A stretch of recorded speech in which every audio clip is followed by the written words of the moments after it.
અમદાવાદમાં ઉત્તરાયણનું પર્વ રંગે ચંગે ઉજવાઈ રહ્યું છે. ખાસ કરીને અમદાવાદની પોળોમાં આનો કંઈક માહોલ કંઈક અલગ જ હોય છે. અમદાવાદની પોળોમાં જે ટેરેસ જે છે, અગાસી જે છે, તેનું ભાડું લાખો રૂપિયા સુધી પહોંચતું હોય છે.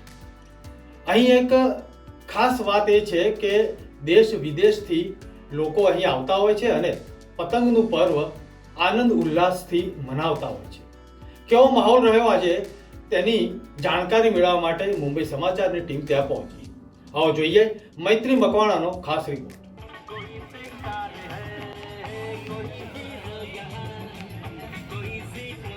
ગુજરાતમાં ઉત્તરાયણનો તહેવાર ખૂબ જ ઉત્સાહપૂર્વક ઉજવાય છે. ત્યારે અમદાવાદની ઉત્તરાયણ કેવી રીતે ભૂલી શકાય? ત્યારે અમદાવાદમાં ઉત્તરાયણની ઉજવણી માટે મુંબઈ સમાચારની ટીમ અત્યારે ખાડિયા પહોંચી છે.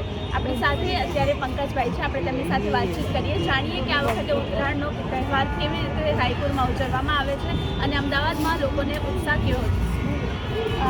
અત્યારે જે અમદાવાદમાં જે ઉત્સાહ જોવા મળી રહ્યો છે, અમદાવાદમાં અને ઉત્તરાયણની તૈયારીઓ જોવા મળી રહી છે, દર વર્ષે કેવી રીતે ઉત્તરાયણની તૈયારીઓ થાય છે અને આ વર્ષે કેવું જોવા મળી રહ્યું છે? અહીંયા ઉત્તરાયણની તૈયારીમાં લોકો સવારથી જ માઇક અને પોતાનું માઇક અહીંયા ઘર ધાબુ સજાવે જોવે છે અને અહીંયા ટીપુડા ફૂગા છે એનું સજાવે છે અને પતંગ ચગાવે છે અને પતંગ ચગાવતા એ કાપ્યો હોય છે, બધું બી પાડતા હોય છે. બીજું કે ઉધ્યું જલેબી ખીચડો આ બી અમને અલગ અલગ વાનગીઓથી બી સાકરી જેવી છે એ બધું બી ઉપર લઈને ચડી જાય છે.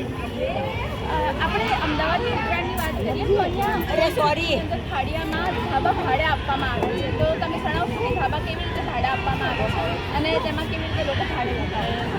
અહીંયા 15 થી 20 રૂપિયા હોય છે અહીંયા અને હવે હોટલની જેમ એમને બી પેકેજ આપવામાં આવે છે વ્યક્તિની તો 15,000 પોસાય નહીં.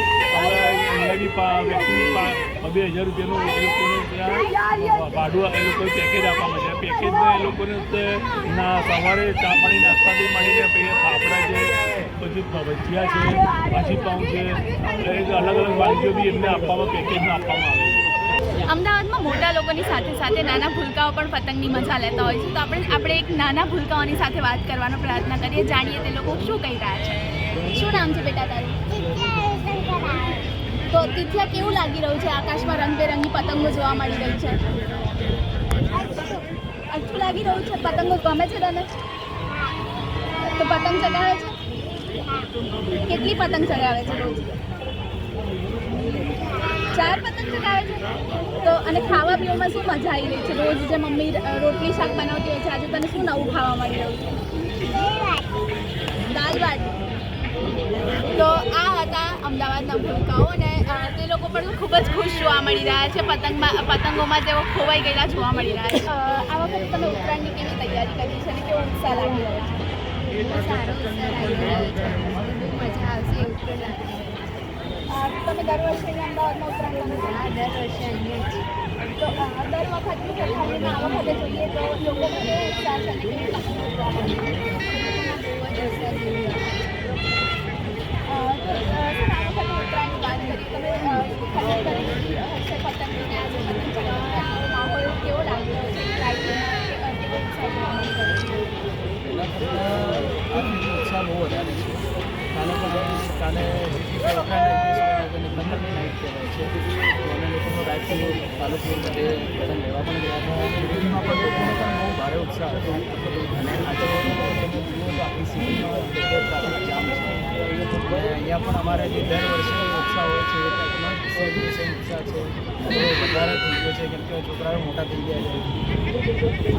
ઉત્તરાયણમાં આપણે જોતા હોઈએ કે ઉત્તરાયણમાં પતંગ ચગાવવાની સાથે સાથે લોકોને ખાવા પીવામાં પણ મજા આવતી હોય છે. તલની ચીકી હોય કે પછી માલપુરા હોય કે ચોળાના પૂરા હોય, ઘણી બધી આઈટમો બનતી હોય છે. બીજું શરીર માટે લોકોની લાંબી લાઈન લાગતી હોય છે. તમને આ વખતે ખાણીપીણીમાં શું નવું જોવા મળી રહ્યું છે? અત્યારના ખાણીપીણીમાં એવું છે કે લોકો પહેલાં જે રોટલીની તળેલું ખાતા હતા એની જગ્યાએ હવે લોકો કુબાડિયામાં જે બોઇલની હોય છે બધું, પ્લસ જે ચીકી અને એ બધું તો ઓલ ટાઈમ ફેવરેટ છે બધાની. એટલે હમણાં તો આ બધું કુબાડિયું ને બધું જે હેલ્ધી ગામડાઓનું ફૂડ હતું એ અત્યારના બહુ અહીંયા આવ્યું. કેવું લાગી રહ્યું છે તમને? આ વખતે કેવો ઉત્સાહ જોવા આવી રહી છે? પતંગ ચગાવવાની તો બહુ જ મજા આવી રહી છે. સવારે કેટલા વાગે ઉઠીને ભાગે ચડી ગયા? 9 વાગે 9 સાડા 9 વાગે ચડી ગયા હતા. તમે લોકોએ અત્યારે આ જે નવી પેઢી છે તમારા લોકોની ઉછળી રહી છે, તો પહેલાંના સમયમાં જે જ્યારે તમારા પપ્પા લોકો ઉત્તરાયણ મનાવતા હશે તો તમને લોકોને વાત કરતા હશે કે એ લોકો બધા ભેગા થઈને ઉત્તરાયણ મનાવતા હતા. અત્યારે બહુ લિમિટેડ લોકો ભેગા થતા હોય છે, તો કેવું લાગે છે? તમે કેટલા લોકો ભેગા થઈને ઉત્તરાયણ મનાવતા હોય? બહુ બધા લોકો ભેગા થયા. સર, કેવું લાગે છે આ વખતે ઉત્તરાયણમાં તમને કેવો ઉત્સાહ જોવા મળી રહ્યો છે? बहुत अच्छा लग रहा है और बहुत सारे लोग पतंग उड़ाते हैं और बहुत सारे स्लोगन भी बोलते हैं, तो अच्छा लगता है. आप सुबह से यहाँ पर उतरायण के मज़े ले रहे हो, तो आपको कैसा लग रहा है?